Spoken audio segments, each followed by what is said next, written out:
Let us discuss a topic here, how to measure the molar properties just like molar volumes. As same article I have discussed earlier also, but this is a repetence with the different calculations. I am going to discuss the one of the problem, not a complicated one but simple one, that when only one component that is being present in the solution and how to calculate the molar volume regarding one component and the second one, that is the solvent. We know that any thermodynamic property, it can be written as a function of the pressure, temperature and the number of components. So P, T and N.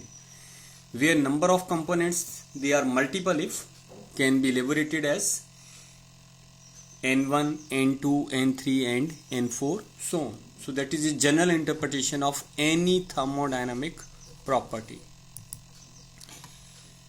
Now differential of that thermodynamic property is given as by this equation. It is partial differentiation of this thermodynamic property with respect to a temperature, keeping all another component, pressure and number of moles constant, multiplied by dt, plus again differential of the same component with respect to the pressure, multiplied by dp and keeping another component constant.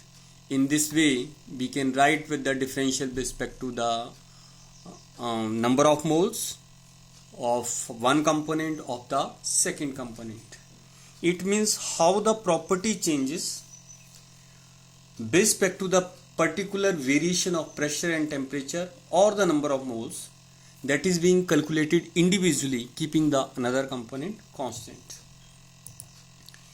Now if P and T, pressure and temperature, they are kept constant, then the differential reduces to the this one, it is dy, or change in that thermodynamic property at constant pressure and temperature. It is change of that thermodynamic property with respect to the number of moles of first component, then multiplying it with the dN1, change in the number of moles. In the similar way, how the property changes when the another components that vary, N2, N3 and N4, so on. Here it should be N2, written being it is curly T, it should be N2. So at last the differential of that or change in that thermodynamic property at constant pressure and temperature can be written as Y1 var into D1, Y2 var into D2, DN2 and so on. What are these Y1 var and Y2 var?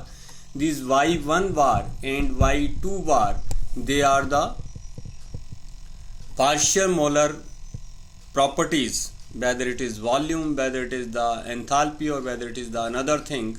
So that is the partial molar property. Now that partial molar property is written as curly Y upon curly Ni, T, P and N2 another, all of these are the constant. This Yi means partial molar quantity when there is a change in the number of moles of the ith component. There is a change in the number of moles of the ith component. I started with that only one component present. What I am discussing various components, I will reduce it to the only two components, where one is the solute, another is the solvent later on. And Y, the thermodynamic property, can be written as Y1 bar N1 plus Y2 bar N2 and so on, where Y1 bar and Y2 bar are the partial molar quantities. And in general, Y can be written as equal to summation of all these quantities where there is a variation of the number of moles Ni and Yi's. That is the Gibbs-Duhem equation. क्या बोलते हैं इसको? Gibbs-Duhem equation. Now coming to the present situation, that only one component is present. Then N1 is the number of moles of the solvent they are being taken, N2 is the number of mole of solute. तो दो ही component हुए इसमें, एक या बोलने के लिए एक कंपोनेंट एक सॉल्वेंट है, या एक कंपोनेंट सॉल्यूट हो गया, दूसरा कंपोनेंट जो है वो सॉल्वेंट हो गया. Know what I do, I will write the thermodynamic property as a y is equal to y1 var n1 n plus y2 var n2 n2. So that is the how the property changes with respect to the change in number of moles of first component. How the property changes with respect to the number of moles change of the second component, moles of the second component. So y1 var is the you can say partial molar property of the solvent, because 1 here belongs to the solvent, and y2 var it is the partial molar property of the solute. So one is linked with the solvent, another is being linked with the solute. Now what I do, I make a choice here that I do not change the number of moles of the solvent. इसका मतलब एक component मैंने constant कर दिया. I only change the number of moles of the solute. बोलने में तो जरा डिफरेंट लग रहा है कि एक ही कंपोनेंट के मोल्स कैसे चेंज होंगे और दूसरे के कैसे कांस्टेंट होंगे. For example here I take 1 liter of water and keep it 1 liter for all the time. Then it means number of moles of the solvent they are now constant. Now I will vary the number of moles of the solute. कैसे? पहले मैंने उसी 1 liter water में जो वो 1 ग्राम salt add कर दिया, उसी में 2 ग्राम साल्ट ऐड कर दिया, उसी में 10 ग्राम साल्ट ऐड कर दिया, उसी में जो है वो 15 ग्राम साल्ट ऐड कर दिया. यानी आपके पास डिफरेंट मोलरिटी के सोल्यूशन बनाने हैं, लेकिन एक ही लीटर में बनाने हैं. कितने में बनाने हैं? 1 liter में. So always the number of moles of the solvent remains constant, but you vary the number of moles of the solute. ये लिक्विड के लिए पॉसिबल नहीं है. लिक्विड किसके लिए? मान लो एक भी लिक्विड है, दूसरा भी लिक्विड है, तो उसके लिए पॉसिबिलिटी जो है वो कम हो जाएगी. लेकिन एक जो है वो कंपोनेंट कांस्टेंट कर दो और दूसरे जो कंपोनेंट को वेरी कर दो, तो आपके पास जो मोलैलिटी हमेशा चेंज होती रहेगी और नंबर ऑफ मोल्स ऑफ जो वो सॉल्वेंट जो वो कांस्टेंट रहेंगे. इसका मतलब सॉल्यूशन की मोलैलिटी चेंज हो रही है, लेकिन सॉल्वेंट के हिसाब से नहीं चेंज हो रही है, सोल्यूट के हिसाब से चेंज हो रही है. सोल्यूट के जो नंबर ऑफ मोल्स हैं वो वेरी कर रहे हैं, लेकिन सॉल्वेंट के नंबर ऑफ मोल्स वो वेरी नहीं कर रहे हैं. Now what you have to do, now this thermodynamic partial molar quantity that is only curly y upon curly n2. ऐसा नहीं कि पार्शियल मोलर प्रॉपर्टी जो है वो किसके हिसाब से, सेकंड कंपोनेंट के हिसाब से भी लिखी जाएगी, फर्स्ट कंपोनेंट के हिसाब से भी लिखी जाएगी. क्योंकि जैसे जैसे आप मोलैलिटी वेरी कर रहे हैं तो y1 की वैल्यू जो वेरी हो रही है, लेकिन n1 की वैल्यू जो है वो कांस्टेंट रह रही है. n1 की वैल्यू क्या रहेगी? कांस्टेंट रहेगी. Now what we have to do, we have to plot a graph. So here it is for the determination of partial molar volume of the solution. तो वॉल्यूम ऑफ द सोल्यूशन जो वो आपने plot करना है. तो मान लो आपने 1 liter solvent ले लिया और उसके साथ जो है वो उसमें डिफरेंट नंबर ऑफ मोल्स जो वो क्या ऐड करते गए, आप सोल्यूट ऐड करते रहे. तो पहले में आपने 1 liter solvent plus 10 ml ethanol, फिर उसके बाद दूसरा सैंपल लिया, again 1 liter water plus 20 ml ethanol, third इसी तरह से 1 liter वाटर प्लस 40 ml.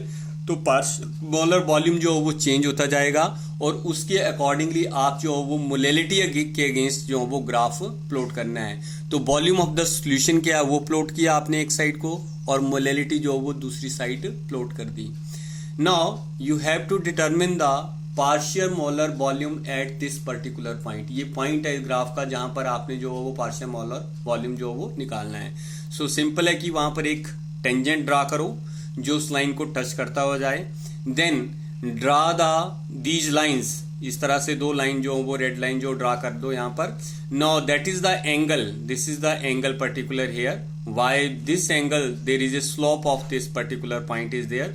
तो इसके हिसाब से उसकी स्लोप निकालनी है. तो अगर आप इसको मेजर करते हो यहां से लेकर यहां तक, that is the perpendicular. This one is the base. So perpendicular upon base, that will give the slope of the line. That will give the slope of the line. So it is very simple. Y तो वहां से आपके पास slope आ गई। Slope का meaning क्या हुआ? Slope का meaning हुआ it is change in the number of moles of how the quantity that is the y. Y means volume कैसे चेंज हो रहा है, d y, so divided by dm2, molality के हिसाब से जो वो कैसे चेंज हो रहे हैं। तो मोलेलिटी के हिसाब से जिस तरह से चेंज हो रहा है that means that is the slope of the line. तो जो भी स्लोप ऑफ द लाइन आपके पास आएगी that slope indicates y1 y2 बार। किसकी वैल्यू देगी वो? y2 बार की। आपने कितने मोल्स ऐड किए हैं वो आपको मालूम होगा, तो वहां से n2 आपके पास नोन है, y2 बार आपके पास नोन हो गया। y की वैल्यू आपको नोन होगी, means what is this? This is not partial molar volumes कि टोटल सॉल्यूशन कितना ले रखा है, y की वैल्यू आपके पास नोन है। नंबर n1 आपने वैल्यू कांस्टेंट रखी है, इसका मतलब y2 आपको स्लोप से मिल गया, y2 bar that is curly y upon करली m2 that is y2 bar, means that is directly slope. Number of moles of second component आपको मालूम है, number of moles of first component आपने constant रखे हैं, y total volume आपको मालूम है, तो यहां से आप y1 बार की वैल्यू जो वो निकाल सकते हो। So that is the one way to deal with the how to determine the partial molar volumes. How to determine the partial molar volumes? So very simple, only you are altering the number of moles of the second component but keeping the number of moles of the first component. इसमें molality तो change हो रही है, लेकिन molality जो है वो किसके हिसाब से चेंज हो रही है? केवल फर्स्ट सेकंड कंपोनेंट यानी सॉल्यूट के हिसाब से चेंज हो रही है, क्योंकि number of moles of first component आपने कांस्टेंट रखे हैं। लेकिन ये जरूरी नहीं कि आप इस मेथड को अडॉप्ट करो। There is a better method and that method is known as the average method और मेथड ऑफ इंटरसेप्ट्स। क्या बोलते हैं इसको? एवरेज मेथड और method of intercepts. What we do here, instead of taking the partial molar volume total, ये पीछे था कि एक आपने इथेनॉल ले रखा, दूसरा वाटर ले रखा, तो दोनों की प्लस कर दो, कितना पार्शियल मोलर वॉल्यूम, कितना वॉल्यूम हुआ, नॉट पार्शियल मोलर वॉल्यूम, वो आपने वॉल्यूम जो वो ले लिया। लेकिन instead of taking this quantity I take a average, y average. ये क्या है?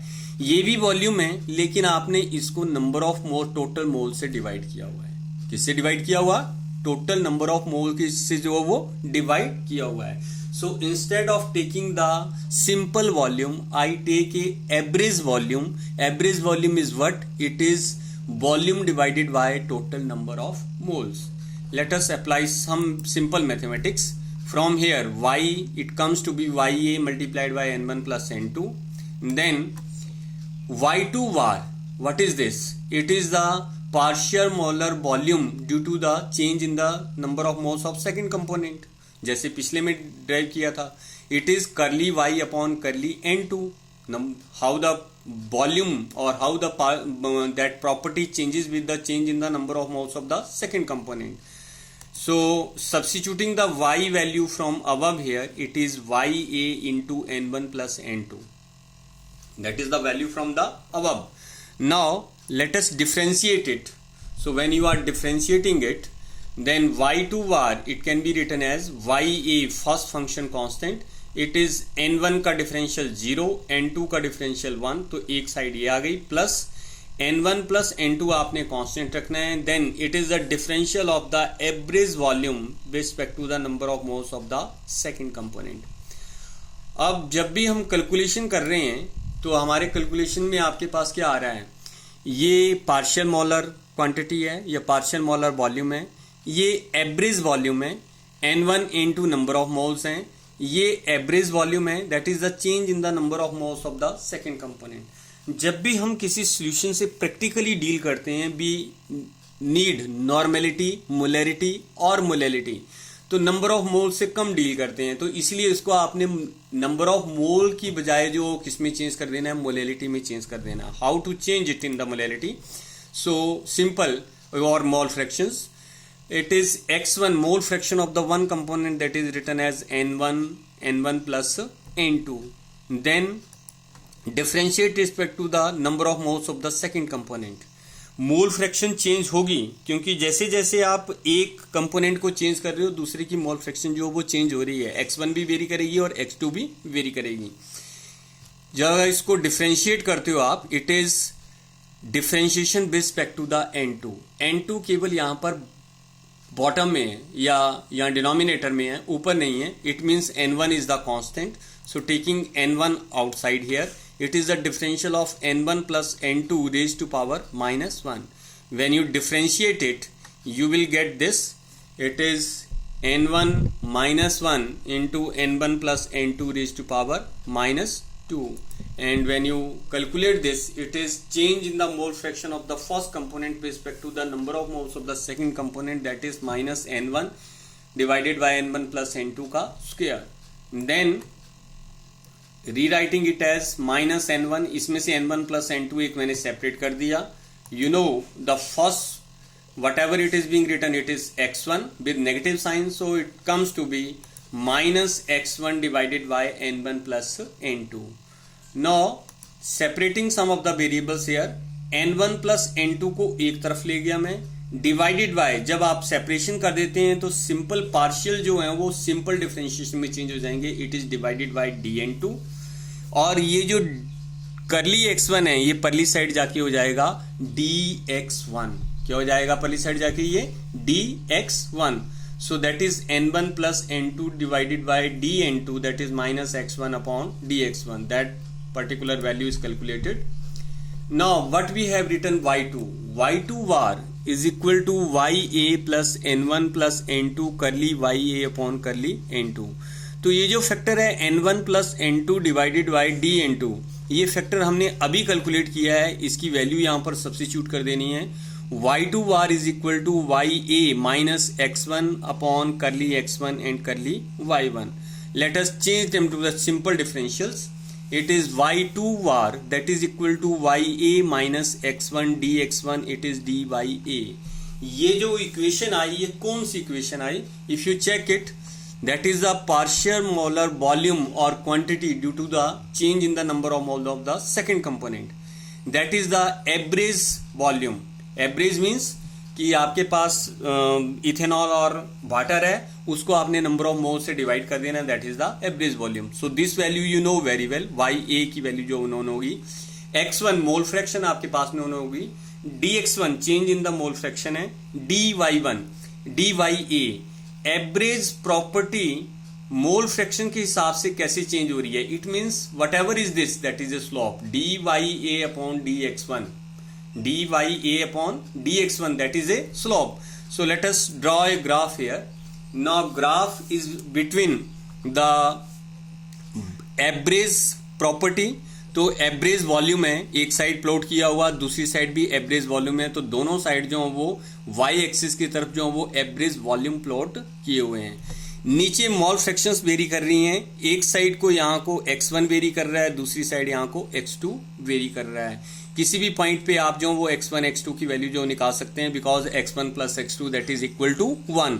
If 1 is 0.4 another will be 0.6, 1 is 0.9 another will be 0.1। So in this way you can calculate that. अब देखो इस पर्टिकुलर पॉइंट पे मैंने जो मान लीजिए पार्शियल मोलर वॉल्यूम जो वो निकालने हैं, तो उस पर्टिकुलर पॉइंट पर मैं जो वो एक लाइन ड्रॉ करूंगा, रेड लाइन ड्रॉ कर रखी है, that is parallel to the x axis. उसके बाद इसी पॉइंट पे मैंने टेंजेंट ड्रॉ करना है। यहां से क्या ड्रॉ करना है? यहां पर tangent. Tangent is the line that touches that particular line, particular curve at that point. तो इस पॉइंट को जो टच करते हुए जा रहा है, तो ये इस पे पॉइंट, इस लाइन पॉइंट पे क्या आ गया? यहां पर एक टेंजेंट आ गया। अब आपने टेंजेंट यहां पर ड्रॉ कर लिया है, तो उसके बाद आपने इस लाइन की स्लोप निकालनी है। Slope will be given by the angle. कौन सा एंगल? ये जो पर्टिकुलर छोटा सा एंगल रेड लाइन और ग्रीन लाइन के बीच का जो एंगल है, that is the slope of the line, that is the slope of the line. तो आपके पास राइट एंगल ट्राइंगल आ रही है AOB, that is the AOB right angle triangle आ रही है। So here it is dya upon dx1, so that is dya upon dx1, that is the slope of line BC line की ये slope है। तो कैसे इसको कैलकुलेट करना है? यहां पर it is dya upon dx1, that is the tangent of the angle AOB। AOB angle का टेंजेंट है यहां पर ये। तो आपको मालूम है tangent is what? It is perpendicular upon base. तो ए बी यहाँ पर परपेंडिकुलर है और ए ओ यहाँ पर क्या है, बेस है, तो ए बी डिवाइडेड बाई ए ओ, तो ये ग्राफ से आप जो वो मेजर कर सकते हैं। उसके बाद A B from here that equals to O A into D Y A upon D X one. So A B आप यहां से डायरेक्टली मेजर कर सकते हैं, that gives the value of O A. O A क्या है, O से लेके ए तक यहां पर, that is the X one. What is this, it is the movement of X one toward this side. So ए से लेके ओ तक क्या है, ये एक्स वन है। तो ये वैल्यू भी आपके पास नोन है। ए बी वैल्यू जो है वो निकाली जा सकती है, किससे, ग्राफ से। तो आपके पास जो है वो फैक्टर्स नोन हो गए, A B is equal to X one into D Y A upon D X one. So in this way you are able to calculate the value of the A B. Now what is Y A, Y A जो है वो A M आएगा, ए से लेके M तक जो है वो ग्राफ में यहां से यहां तक point, that is the Y A. Now y2 bar is equal to Y A minus X one curly Y A upon curly X one. सारी वैल्यूज आपके पास सब्स्टिट्यूट कर दीजिए, वाई ए एम है माइनस ये इस फैक्टर की value that is A B. तो A M minus A B जो भी है, everything is present on the graph. तो डायरेक्टली आप ग्राफ से इनको मेजर करके जो है वो पार्शियल मोलर वैल्यू जो है वो निकाल सकते हैं एक कंपोनेंट की। इसी तरह से सेकंड कंपोनेंट की जो वो पार्शियल मोलर वॉल्यूम जो निकाला जा सकता है, it will be here equal to C N. जो y1 बार है वो सी एन के इक्वल होगा। तो इसको जो वो आप इंटरसेप्ट के हिसाब से निकाल रहे हैं, और यहां पर आपके पास ये कंडीशन नहीं है कि आपने एक के मोल कांस्टेंट रखने हैं और दूसरे के मोल जो वो वेरी करने हैं। यहां पर जो वो आप किसी के भी नंबर ऑफ मोल्स जो वो वेरी कर सकते हैं। सो that is the way of the intercepts. तो इंटरसेप्ट के बेस से जो वो आप पार्शियल मोलर वॉल्यूम जो वो डिटरमिन कर सकते हैं। जो भी वेरिएशंस हैं, which variations, it is D Y A upon D X one, it is the how average property is varying respect to the mole fraction change. तो दैट आर द स्लोप्स।